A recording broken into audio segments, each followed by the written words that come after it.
औज़ु बिल्लाहि मिनश्शैतानिर्रजीम बिस्मिल्लाहिर्रहमानिर्रहीम अस्सलामु अलैकुम वरहमतुल्लाहि वबरकातुहू। अल्लाह तबारक व तआला आप सबको अपनी हिफ्ज़ ईमान में रखे और हर किस्म की मुश्किल और आज़माइश से महफूज रखे। सबसे पहले मैं आपसे गुजारिश करूंगा कि मेरे चैनल को सब्सक्राइब करें, वीडियोस को लाइक और शेयर करें और बेल आइकन को प्रेस कर लें ताकि आपके पास नोटिफिकेशन पहुंचते रहें। रोज़े के बहुत सारे फ़वाइद हैं, उसमें ख़ास तौर पर जिस्मानी बीमारियों के हवाले से अगर हम देखें तो एलन कॉट अपनी किताब fasting as a way of life में लिखता है कि रोज़े से इंसान के निज़ाम निज़ाम मैदा और दिमागी निज़ाम को मुकम्मल तौर पर आराम मिलता है और ग़ज़ा के हज़म करने का अमल नॉर्मल हालत में आ जाता है। इसी तरह रांगवानी अपनी किताब द मिरेकल्स ऑफ फास्टिंग में लिखता है कि जिस्म में नए जहरीले मादे पैदा नहीं होते और जिगर पूरी तनदही से पूरे पुराने जहरीले मादों को जिस्म से साफ़ करता है। ये इसलिए होता है क्योंकि जिस्म को काम करने के लिए ईंधन की ज़रूरत होती है और वो जिस्म में पहले से पाए जाने वाले जहरीले मादों को सबसे पहले इस्तेमाल में लाता है। इस अमल से खून साफ़ हो जाता है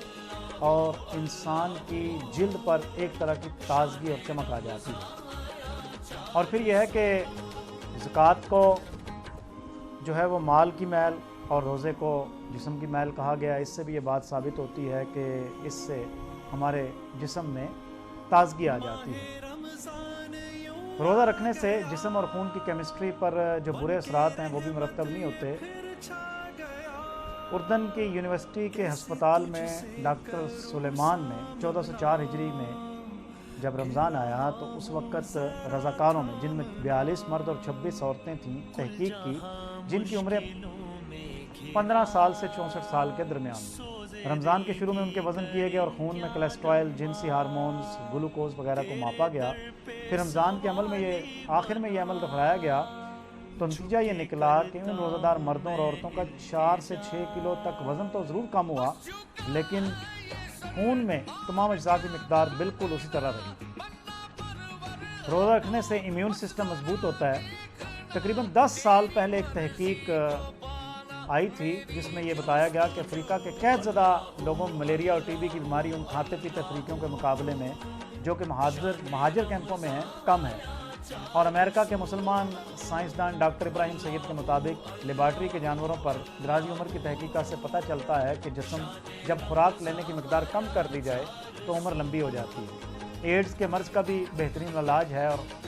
हार्वर्ड यूनिवर्सिटी के मेडिकल स्कूल में डॉक्टर उसामा कंदील ने एक रिसर्च की और जिससे ये बात सामने आई कि टी सेल्स की तादाद रोज़ा रखने की वजह से हैरत अंगेज़ हद तक बढ़ जाती है और जो रोज़ा नहीं रखते उनमें कम हो जाती है। इसी तरह अगर हम देखें कि जो कैंसर है, कैंसर जैसा जो मर्ज़ है, उसका इलाज भी रोज़े के नतीजे में हमारे सामने आता है और ये बात पक्की है कि रोज़ा रखने वालों में कैंसर का इलाज किया जा सकता है। अमेरिका की यूनिवर्सिटी ऑफ साउदर्न कैलिफोर्निया के मुमताज़ मुहक्किक डॉक्टर वाल्टर लांगो ने यह तहकीक की और ये 2012 के रिसर्च मैगज़ीन में छपी, जिसके मुताबिक वो कहते हैं कि हमारी तहकीकात से ये बात साबित हुई कि मुसलसल रोज़े रखने से कैंसर के ट्यूमर के खलिए बिलखसूस हसास बन जाते हैं और मुमकिना तौर पर कई इकसाम के कैंसर्स के इलाज के लिए इक़दामात की तासीर में इजाफ़ा हो जाता है। ब्रेस्ट कैंसर और इसी तरह जिगर के कैंसर में भी ये बड़ा रोज़ा जो है मावन होता है। और ये तो बात तय है कि फास्टिंग में भी the best way of कम्बाट cancer, यानी कि कैंसर को ख़त्म करने में इसका अपना एक किरदार है। इसके हवाले से जो तहकीकात हैं उसको भी मैंने अखबारात के तराशों की शक्ल में आज की इस वीडियो का हिस्सा बनाया है। आपको इससे अंदाज़ा होगा कि किस तरह कैंसर को ख़त्म किया जा सकता है रोज़े की नीयत से, रोज़ा रखने से। और फिर यह है कि कैंसर सिर्फ एक किस्म का नहीं, कई किस्म के कैंसर, जिगर का, ब्रेस्ट कैंसर और इसी तरह जो दीगर किस्म के कैंसर की बीमारियाँ हैं, रोज़ा रखने से बुढ़ापे में दिमागी अमराज से बचाव भी मुमकिन है। रोज़ा रखने वाले जो लोग हैं वो बहुत कम